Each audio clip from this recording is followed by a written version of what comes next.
ദാ നോക്ക്. അളിയൻ ഇന്നലെ എന്റെ അടുത്താണോ കിടന്നത്? ഞാൻ ഉറക്കത്തിലായിരുന്നു അളിയ. ശരിക്കും എന്താ പറ്റിയത്? എന്താ പറ്റിയതോ? ഇടിയും തന്ന് മുഖത്ത് ചൂട് ചായ ഒഴിച്ചിട്ട്. അത് സ്വപ്നത്തിൽ സംഭവിച്ചതാ. പക്ഷേ അളിയനൊന്ന് ഉറക്ക കരഞ്ഞിരുന്നെങ്കിൽ, ഒന്നൊച്ച വച്ചിരുന്നെങ്കിൽ ഞാൻ ഉണർന്നേനെ അളിയ, ഞാൻ ഉണർന്നേനെ. അമ്മ വരാൻ ഒരു 2 മിനിറ്റ് വൈകിയിരുന്നെങ്കിൽ ഞാൻ ഒരിക്കലും ഉണരില്ലായിരുന്നു. അതുപോട്ടെ, അളിയൻ എന്ത് സ്വപ്ന കണ്ടത്? ഞാൻ എന്റെ കടബാധ്യത മുഴുവൻ തീർക്കുന്ന സ്വപ്ന കണ്ടത്. അല്ലാതെ എന്നെ തീർക്കുന്ന സ്വപ്നമല്ലല്ലോ അളിയ. അളിയന്റെ കടബാധ്യത ഒരിക്കലും തീരാത്ത സ്വപ്ന. അളിയനൊന്ന് പിടിക്കോ? എന്റെ ശരീരത്തിൽ അവയങ്ങളൊക്കെ വറക്കേണ്ടോ നോക്കട്ടെ. ദേഹം മുഴുവൻ പൊള്ളിയാൻ തോന്നുന്നു. ചൂട് ചായ മുഖത്തൊഴിച്ച്. ഒരു കണക്കിന് അളിയൻ ഭാഗ്യവാനാ. ഞാൻ ഇന്നലെ കണ്ട സ്വപ്നം എന്താണെന്നറിയോ? എന്താ അളിയ? അളിയന്റെ മുഖത്ത് ആസിഡ് ഒഴിച്ച് ഈ വീടിന് ഞാൻ തീയിടുന്നതായിട്ടാ.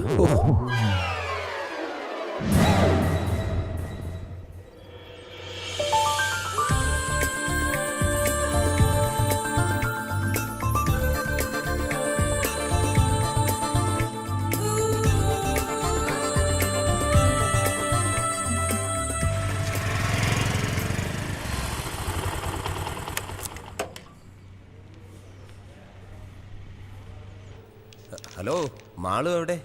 ഡ്യൂട്ടി കഴിഞ്ഞു. ഡ്രസ്സിംഗ് റൂമിലുണ്ടാവും. Thank you. Dressing room.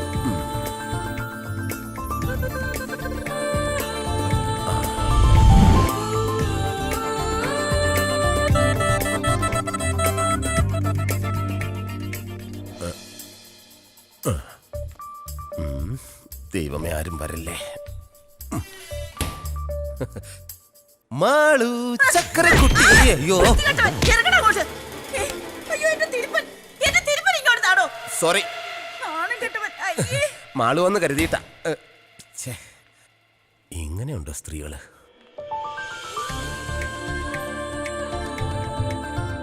Malu, നീ ഡ്രസ്സിംഗ് റൂമിലുണ്ടെന്ന് കരുതി ഞാൻ അതിനകത്ത് നിന്ന് കയറി. ഞാനില്ലാന്ന് അറിഞ്ഞോണ്ട് കയറിയതല്ലേ? അതെ, എങ്ങനെ മനസ്സിലായി? ഈ സ്വഭാവം എനിക്ക് അറിയില്ലേ. പിന്നെ ഇന്ന് വൈകുന്നേരം റെഡി ആയിട്ടിരുന്നോ? ഒരു കിടിലം പർച്ചേസ് ഉണ്ട് എന്റെ വക. അപ്പൊ എന്നെ വീട്ടിൽ കൊണ്ടുവിടുന്നില്ലേ? ഇന്ന് നീ ഒറ്റയ്ക്ക് പോയാ മതി. എനിക്ക് കൊറിയർ ഓഫീസിലെത്താൻ സമയമായി. Okay, bye. കല്യാണം ഒന്ന് കഴിഞ്ഞോട്ടെ. ഓക്കെ, കല്യാണം കഴിയട്ടെ. അപ്പൊ കല്യാണം കഴിഞ്ഞില്ലല്ലേ? ഇല്ല, അമ്മാവന്റെ മകളാ, കെട്ടാൻ പോകുന്നേ ഉള്ളൂ. മോനെ, ഒരു ഉപദേശം തരാം. എന്താ? ഈ വിവാഹം എന്ന് പറയുന്നത് ഒരു KSRTC ബസ് പോലെയാ. അതായത് പുറത്ത് നിൽക്കുന്നവർക്ക് അകത്തോട്ട് ഉന്തി തള്ളി കയറിയാ മതിയെന്നാ. എന്നാ അകത്ത് നിൽക്കുന്നവർക്കോ എങ്ങനെയെങ്കിലും പൊത്തിയാടി പുറത്തേക്ക് വരണമെന്നാ. ദേ, എന്റെ ഒരു അനുഭവം വെച്ചാ ഞാൻ പറയുന്നത്. ശരി, പോടോ അസൂയക്കളവാ. ഭാഗ്യം, ഇന്നെങ്കിലും ബ്രേക്ക് കറക്റ്റ് കിട്ടി. അല്ലെങ്കിൽ എന്റെ കയ്യിൽ നിന്ന് നിനക്കിട്ട് കിട്ടിയ.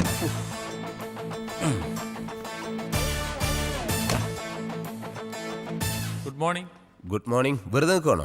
അതെ, ഒരു ലോഡ് പാഴ്സൽ വണ്ടിയിലുണ്ട്, എല്ലായിടത്തും ഇവിടെ വെച്ചേക്ക്. വാ, സൂക്ഷിച്ചെടുക്കണടാ. വെറുതെ അങ്ങോട്ടും ഇങ്ങോട്ടും നടക്കുക. Good morning. Good morning Jency. ഇതൊക്കെയാണ് വിശേഷങ്ങൾ. അതെ, പഞ്ചാര അടിച്ചുകൊണ്ട് നിൽക്കാതെ ഈ പാഴ്സൽ എല്ലാം പെട്ടെന്ന് സോർട്ട് ചെയ്യാൻ നോക്കാം. ശരി സാർ. ശരി. ജിൻസിക്ക് വല്ല കാര്യമുണ്ടോ അവനൊക്കെ സാറേ സാറെന്നൊക്കെ വിളിക്കാൻ? പിന്നെ ഹണിമൂണൊക്കെ കഴിഞ്ഞിട്ട് എങ്ങനെയുണ്ട്? വല്ല സംശയം ഉണ്ടായ നമ്മളോടൊക്കെ ചോദിക്കണേ. അതെ ചേട്ടാ, ഒരു കാര്യം ചോദിച്ചാ ആരോടെങ്കിലും പറയൂ? ആരോടും പറയില്ല, ചോദിച്ചോ. 2 വർഷം കഴിഞ്ഞ് കുട്ടികൾ മതിയെന്നാ ഞങ്ങളുടെ തീരുമാനം. അതിനെന്താ ചെയ്യണ്ടേ? ഒന്നും ചെയ്യാണ്ടിരിക്കുക, അതേ ഉള്ളൊരു വഴി. എന്നാലും പറയേ. എന്നൊന്നും പറഞ്ഞിട്ട് കാര്യമില്ല. എന്താ ഇത്ര അത്യാവശ്യം? പറ്റിക്കഴിഞ്ഞ നിന്റെ ചേട്ടനാ. എന്താ ഏട്ടാ? അയ്യോ, എപ്പോഴായിരുന്നു? ബോധം വീണോ? എന്താടാ? കരയല്ല ചേട്ടാ ഇങ്ങനെ. ചേട്ടാ സമാധാനിക്ക്. ഇതൊക്കെ എല്ലാവരും ജീവിതത്തിൽ ഉണ്ടാവുന്നല്ലേ ചേട്ടാ. ഞാൻ വരാം, പിന്നെ വരാം.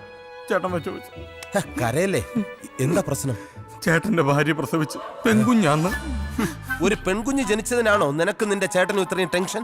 എടാ, പെൺകുഞ്ഞെന്ന് പറഞ്ഞാൽ വീടിന്റെ വിളക്കാണ്, അതറിയോ? ഇപ്പൊ തന്നെ 6 വിളക്കുണ്ട് വീട്ടില്. ഇതിനെല്ലാം കൂടെ എണ്ണ ഒഴിക്കാനുള്ള കാശ് നീ തരുവാടാ? കഴിഞ്ഞ മാസം ശമ്പളം ഇങ്ങനെ നീ സമ്മതരപ്പെടാ. പാചകം കഴിക്കാൻ വേണ്ടി എല്ലാത്തിനും നല്ല മിടുക്കാണ്. കൊച്ചേ, കവർ വല്ലതും ഉണ്ടെങ്കിൽ അന്നേ. വിളക്കാണ് പോലും. ഇതാർക്കേത്? ബാബാ കല്യാണി. ബാബാ കല്യാണി, ബാബാ കല്യാണി.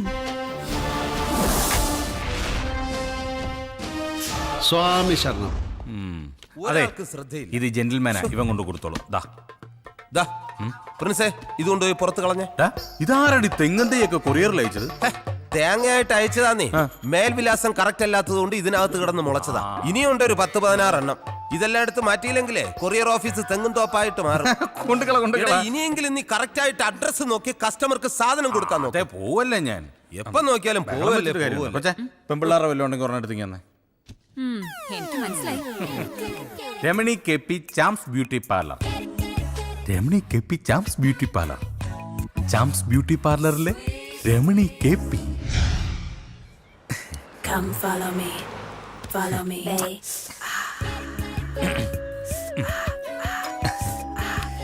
രമണി മോൾ ഇപ്പൊ വരും. Come follow me, follow me. ആരാ? ഞാൻ കൊറിയന്നാ. കണ്ടിട്ട് ആഫ്രിക്കയിൽ നിന്നാണെന്ന് കരുതി. കൊറിയല്ല, കൊറിയർ സർവീസ് കേട്ടിട്ടില്ലേ? Super fast courier. ഓ. ഒരു കവർ ഉണ്ടായിരുന്നു. ഇങ്ങനെ തന്നേക്കും. സാറിനല്ല, പിന്നെ മാഡത്തിനാ. മേഡമോ? ആ, രമണി മാഡത്തിന്. രമണി മേഡമല്ല, മാന ഈ ഞാൻ. അയ്യേ, അതെങ്ങനാ ശരിയാവുന്നത്? രമണി എന്ന് പറയുന്നത് സ്ത്രീയല്ലേ? എടോ, എന്റെ മുഴുവൻ പേര് രമണീദാസൻ നായർ. എന്റെ ജ്യേഷ്ഠന്റെ പേര് ഗൗരീദാസൻ നായർ. എന്റെ അനുജന്റെ പേര് ശോഭനദാസൻ നായർ. ആ ഈശ്വര റായി സാറിന്റെ സഹോദരി ആവാതിരുന്നു ഭാഗ്യം. അതെന്താ? അല്ലെങ്കിൽ സാറിന്റെ അച്ഛൻ ആ സുന്ദരി കൊച്ചിന് ഭാർഗവൻ പിള്ള എന്ന് പേരിട്ടാനെ. ഒരാള് വന്നിരിക്കുന്നത്. എന്നാ ഒപ്പ് വേണ്ട. ഒരൊറ്റ ഒപ്പൊപ്പിയുണ്ടല്ലോ, രമണി ചാച്ചൻ ഞായരി. വാതിലും തുറന്നിട്ടിട്ട് നിന്റെ അച്ഛൻ ഇത് എവിടെ പോയതാടി? ടിവിയുടെ മുമ്പിൽ കാണും. റോഡ് ക്രോസ് ചെയ്യുമ്പോ വണ്ടി ഇടിച്ചെന്നോ? എന്നിട്ട് ഹോസ്പിറ്റലിൽ കൊണ്ടുപോയില്ലേ? അവസാനം മക്കളെല്ലാം കണ്ടിട്ടാണോ മരിച്ചത്? എന്താ പറ്റിയച്ചാ? എല്ലാം പോയി മോളെ. ആക്സിഡന്റിൽ മരിച്ചു. ഈശ്വര, ആരാ അമ്മവാ? അത്തിമുറ്റത്തെ ജയന്തി. അതാരാ അമ്മവാ? ആ കുങ്കുമപ്പൂവിലെ പ്രൊഫസർ ജയന്തി. ആദ്യം ആ രുദ്രൻ, പിന്നെ ജയന്തി. ഇത് ഞാൻ എങ്ങനെ സഹിക്കും?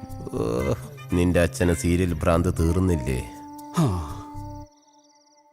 നിങ്ങൾ കുറെ നേരമായി വന്നിട്ട്? ഇല്ലമ്മാവാ, കുറേ നേരം ആയേ ഉള്ളൂ. ആ, നീ പോയി ചായ എടുക്ക്. ആ, നീ ചായ കുടിച്ചിട്ട് പോയാ മതി. പോയിട്ട് അത്യാവശ്യമുണ്ട്. ആ അതെ, എന്താ? പരസ്പരം കാണണം. നമ്മള് ഇപ്പൊ കണ്ടില്ലേ? നല്ല സീരിയലാ, തുടങ്ങാറായി. ഞാൻ കാണാൻ പോവുക. ഇങ്ങനെയുണ്ടോ സീരിയൽ ഭ്രാന്ത്?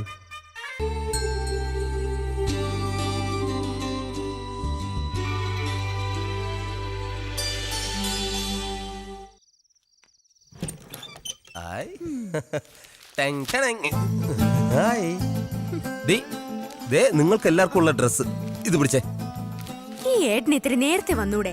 എടി, നേരത്തെ വന്നാ ഇത്രയും സാധനങ്ങൾ നിനക്ക് വാങ്ങാൻ പറ്റൂ? ആ, ഇവിടെ ആർക്കൊന്നും അറിയില്ലെന്നാ വിചാരം. അല്ല, മാളി ചേച്ചി എന്ത് പറഞ്ഞു? നിന്റെ നാവിന്റെ നീളം അല്പം കുറയ്ക്കാൻ പറഞ്ഞു. അവിടെ ചെന്ന് ഇത്രയും നേരം അടയിരിക്കാതെ നിനക്ക് ആ പെണ്ണിനെ ഇങ്ങ് വിളിച്ചോണ്ട് വന്നൂടെ? ആ, ആഗ്രഹമില്ലാഞ്ഞിട്ടല്ല. ആദ്യം ഇവളെ നല്ലൊരുത്തന്റെ കൂടെ പറഞ്ഞയക്കട്ടെ. നടന്നത് തന്നെ. വിമലേച്ചിയുടെ കല്യാണം നടത്തിയ കടം ഇതുവരെ തീർന്നിട്ടില്ല. ഒക്കെ നടക്കൂടി. പിന്നെ ഇതെന്തിനാ പാതിരാത്രി ബാങ്ക് വിളിക്കുന്നത്? ഇത് വാങ്കുവിളിയല്ല, നിന്റെ പുന്നാര അളിയന്റെ നിലവിളിയാ. സദാസമയം പാർട്ടി പ്രവർത്തനം അല്ലേ? ഏതോ സമരത്തിന് പോയി തല്ലും കൊണ്ടോണ്ട് വന്നിരിക്കുക. ആവി പിടിക്കുന്നതിന്റെ ബഹളമാ കേൾക്കുന്നേ. നിങ്ങൾക്കൊന്നും ഉറക്കൂല്ലേ രാത്രി? പാതിരാത്രി ഇങ്ങനെ കുരവേട്ടുകൊണ്ടിരുന്നാൽ എങ്ങനെയാളിയാ വീട്ടിലുള്ളവർ ഉറങ്ങുന്നേ? അളിയനിത് എന്ത് പറ്റിയതാ? ആണവക്കരാറിനെതിരെ നമ്മുടെ പാർട്ടിക്ക് വേണ്ടി ഒരു കലക്ടറേറ്റ് വളയലുണ്ടായിരുന്നു. എന്നിട്ട് അളിയനാണല്ലോ വളഞ്ഞിരിക്കുന്നത് പാർട്ടി ചിഹ്നം പോലെ. ഇപ്പോഴാടി നിന്റെ ഭർത്താവിന്റെ പേരിനൊരർത്ഥം വെച്ചത്. എന്ത്? TK പ്രഭാകരൻ, തല്ലുകൊള്ളി പ്രഭാകരൻ. ശവത്തി കുത്താതെ അളിയ. അല്ല, ഇനി അടുത്ത സമയത്തെങ്ങാനും സെക്രട്ടേറിയറ്റ് വളയാൻ പോകുന്നുണ്ടോ? ഉണ്ട്. ഡേറ്റ് ഫിക്സ് ചെയ്തിട്ടില്ല. ഫിക്സ് ചെയ്തിട്ട് നേരത്തെ അറിയിക്കണം. എന്തിനാ? ഒരു വളഞ്ഞ ശവപ്പെട്ടി മേടിച്ചു വെക്കാനാ. അളിയ, എന്റെ പൊന്നളിയ, അളിയൻ ഇങ്ങനെ വളഞ്ഞ് എന്റെ പെങ്ങളെ വിധവയാക്കരുത്. പാർട്ടി പ്രവർത്തനം വെറുതെ തല്ലുള്ള. എടേ, നമുക്ക് പോയി കിടന്ന് ഉറങ്ങാൻ നോക്കും മനുഷ്യ. നാട്ടുകാരുടെ തല്ലും കൊണ്ട് വന്നിരിക്കുന്നു. ഇനി ഉറക്കം മാത്രം നടക്കൂ.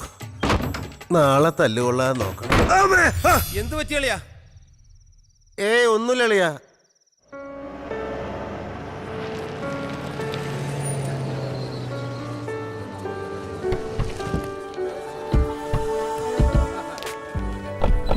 Hi good morning hi hi okay okay okay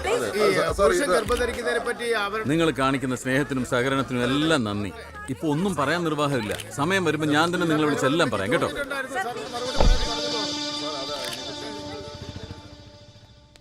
good morning everybody. World medical കോൺഫറൻസിൽ തന്റെ ഇൻവെൻഷൻ പ്രസന്റ് ചെയ്ത് എല്ലാവരുടെയും പ്രശംസ നേടിയാണ് ഡോക്ടർ റോയ് മാത്യു നാട്ടിൽ തിരിച്ചെത്തിയിരിക്കുന്നത്. ഞാൻ അധികം ദീർഘിപ്പിക്കുന്നില്ല. തന്റെ ഇൻവെൻഷന്റെ വിശദാംശങ്ങൾ പ്രസന്റ് ചെയ്യുന്നതിനായി ഞാൻ അദ്ദേഹത്തെ ആദരപൂർവ്വം ക്ഷണിച്ചുകൊള്ളുന്നു. Honorable President Dr. Mahesh, All India Research Scientist Advo Committee President Dr. George Koshi, our delegates, my dear friends. I feel so proud and glad to be here in front of you because കഴിഞ്ഞ 12 വർഷത്തെ എൻ്റെ പരിശ്രമത്തിന് ഫലമുണ്ടായിരിക്കുന്നു.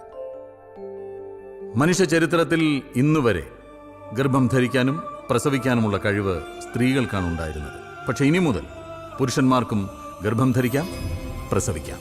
ലിംഗമാറ്റ ശസ്ത്രക്രിയ നടത്തിയ പുരുഷനായിരിക്കും. That's quite natural doctor Bijoy. അയാൾക്ക് ഗർഭപാത്രം ഉണ്ടല്ലോ. ഞാൻ ഉദ്ദേശിച്ചത് യഥാർത്ഥ പുരുഷനെ കുറിച്ചാണ്.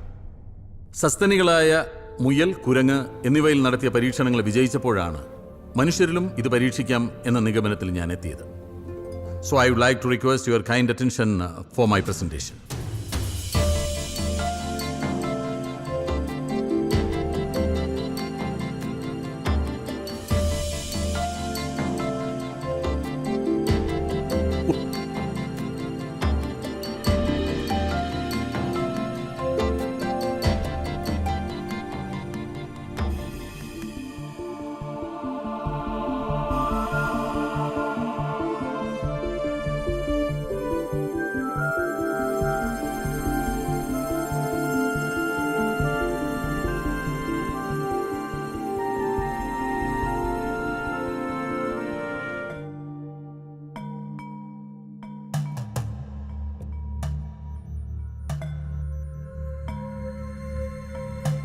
ഒരു സ്ത്രീയിൽ ഗർഭധാരണം നടക്കുന്നത് അണ്ഡം ബീജവുമായി സംയോജിച്ച് ഭ്രൂണം പിറവിയെടുക്കുന്നിടത്താണ്. എന്നാൽ പുരുഷന്റെ കാര്യത്തിൽ പെരിറ്റോണിയൽ കാവിറ്റിയിൽ ഭ്രൂണം നിക്ഷേപിക്കപ്പെടുകയാണ്. പെരിറ്റോണിയൽ കാവിറ്റിയിൽ 4 ആഴ്ചയിൽ കൂടുതൽ ഭ്രൂണം വളരില്ലല്ലോ. ആഫ്റ്റർ 4 വീക്സ് അത് പൊട്ടി ഫ്ലൂയിഡായിട്ട് പുറത്തു പോകും.